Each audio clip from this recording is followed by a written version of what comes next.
Cher Michael, est-ce que nous pourrons vous entendre?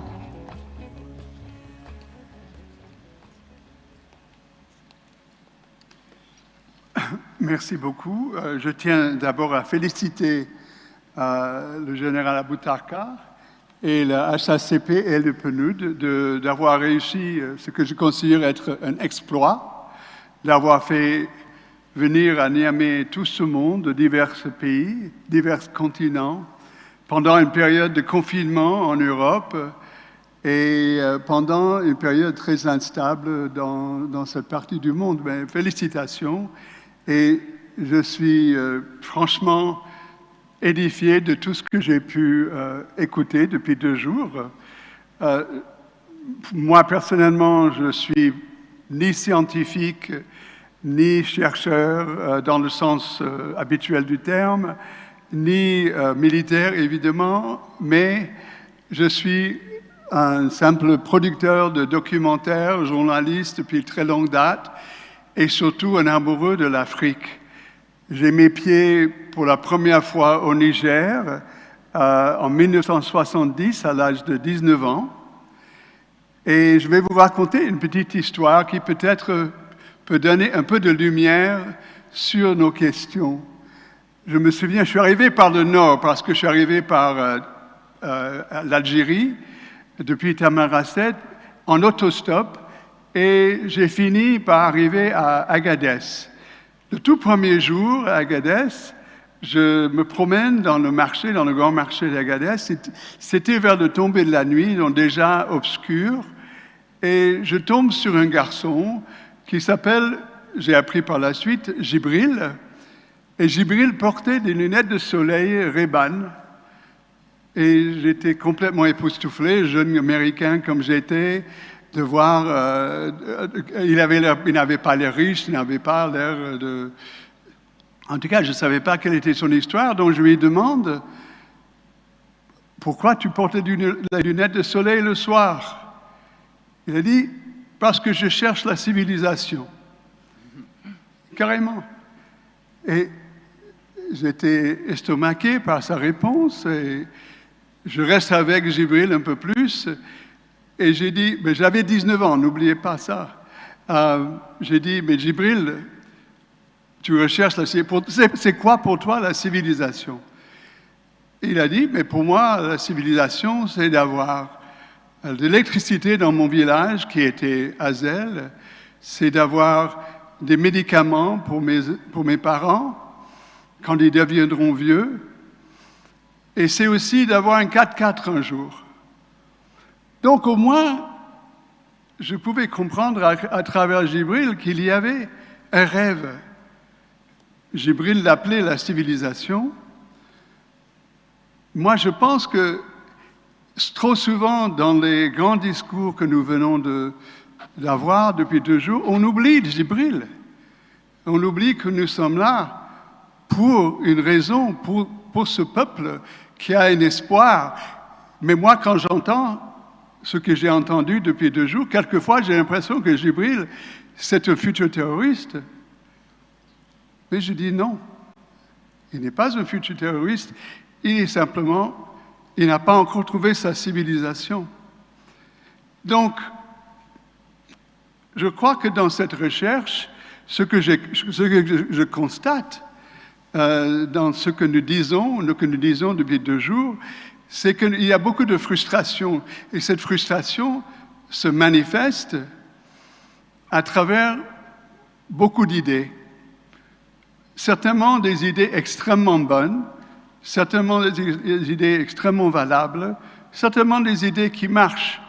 Mais je me pose la question, vers quoi? Ça marche vers quoi?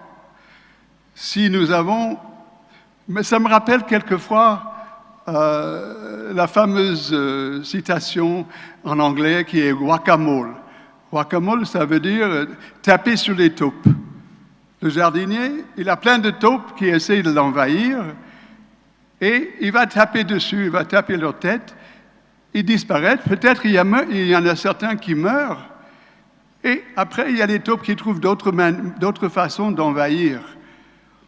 Et à la fin de la route, ce qui aide le jardinier, c'est de trouver une idée de ce qu'il recherche. Parce qu'à l'origine, tout ce qu'il recherche, c'est de tuer les taupes. À l'origine, ce qu'il recherche, c'est d'avoir un jardin. Mais ce n'est pas ça qu'il recherche. Ce qu'il recherche, c'est de pouvoir vivre en paix dans son précaré. Donc je réfléchis un tout petit peu à un autre aspect de ce que j'ai entendu depuis 2 jours. Excusez-moi si je prends trop de temps, dites-le moi. Cet aspect de ce que je n'ai pas entendu. J'ai entendu beaucoup de belles idées et beaucoup de belles expériences, mais ce que je n'ai pas entendu, en tout cas, sauf en catimini, c'est un rêve. Quel est là où nous voulons aller? Quel est, comme on dit, le in solution de tout ça? Si on voit tout ça d'ici 20 ans, qu'est-ce que nous espérons avoir d'ici 20 ans? C'est une réponse, une question et une réponse super complexe, je me rends compte, mais je pense que si nous regardons là où nous sommes actuellement, au Niger, nous avons peut-être un cas d'école. Et je suis un peu étonné qu'il n'y a pas plus de recherches, en tout cas que j'ai entendu depuis 2 jours, sur cette question de cas d'école qui existe et qui est peut-être plus performant qu'ailleurs. Quand je regarde le Niger, c'est un pays qui est entouré de menaces de telle sorte que si notre propre pays, en France ou aux États-Unis, était entouré de telle façon, on serait complètement affolé. N'oublions pas ça. Entouré à l'est, à l'ouest, au nord, au sud, et malgré cela, d'après ma connaissance, il n'y a pas une base de terroristes à l'intérieur du Niger. Malgré cela, il y a des élections présidentielles qui viennent de se passer. Malgré cela, il y a une paix relative à l'intérieur du pays. Malgré cela, il y a une volonté d'avancer. Il y a des conférences comme cela qui se passent tout bonnement. Il y a beaucoup de choses d'autres que je pourrais dire sur le Niger et sur les efforts du Niger. Mais je pense que il y a quand même une chose qu'on ne peut pas nier.